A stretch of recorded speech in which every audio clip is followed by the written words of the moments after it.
നോമ്പ് തുറക്കി ഇത്തിരി മധുരം കൂടുതൽ. ഇന്ന് ഞങ്ങളുടെ വെഡിങ് ആനിവേഴ്സറി 3 വർഷമായി. അപ്പോൾ ഇന്ന് കേക്ക് ഉണ്ടാക്കാമെന്നാണ് വിചാരിച്ചത്. പക്ഷേ സാധാരണ ഞാൻ കേക്ക് ഉണ്ടാക്കിയാൽ ഫ്ലോപ്പ് ആവാറാ പതിവ്.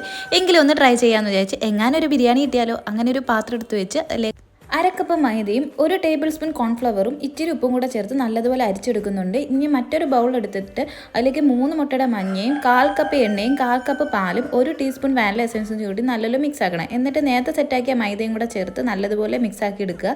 ഇനി മറ്റൊരു ബൗൾ എടുത്തിട്ട് 3 മുട്ടയുടെ വെള്ളം 1 കപ്പ് പഞ്ചസാരയും കൂടെ ചേർത്ത് നല്ലതുപോലെ ബീറ്റ് ചെയ്തെടുക്കുക. ഇനി നേരത്തെ മുട്ടയുടെ മഞ്ഞയും ഇതും കൂടെ ചേർത്ത് നല്ലതുപോലെ മിക്സ് ആക്കിയിട്ട് നമുക്ക് ബേക്ക് ചെയ്യാൻ വെക്കാം. 160 ഡിഗ്രി സെൽഷ്യസിൽ 40 മിനിറ്റാണ് ഞാൻ വെച്ചിരിക്കുന്നത്. ഇനി ഇതിനായിട്ടുള്ള ക്രീം സെറ്റാക്കണം.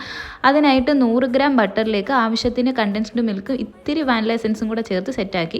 ഇനി നമ്മുടെ കേക്ക് റെഡി ആയിട്ടുണ്ട്. സെപ്പറേറ്റ് കേക്കായിട്ട് ഉണ്ടാക്കുന്ന ഇച്ചിരി കൂടെ ലുക്ക് ഉണ്ടായിരുന്നേ. ക്രീമും എല്ലാം ചെയ്ത് പിന്നെ അതിൻ്റെ മുകളിൽ സ്ലൈസ് ആയിട്ട് ചീസും കൂടെ ഇട്ട് കഴിഞ്ഞപ്പോൾ നമ്മുടെ ഷിഫോൺ ചീസ് കേക്ക് റെഡി ആയിട്ടുണ്ട്. കാണാൻ ലുക്കില്ലെന്നുള്ളത് ട്രൈ ചെയ്തിട്ട് കമൻറ്റ് ചെയ്യണം. എല്ലാവർക്കും ടാറ്റ.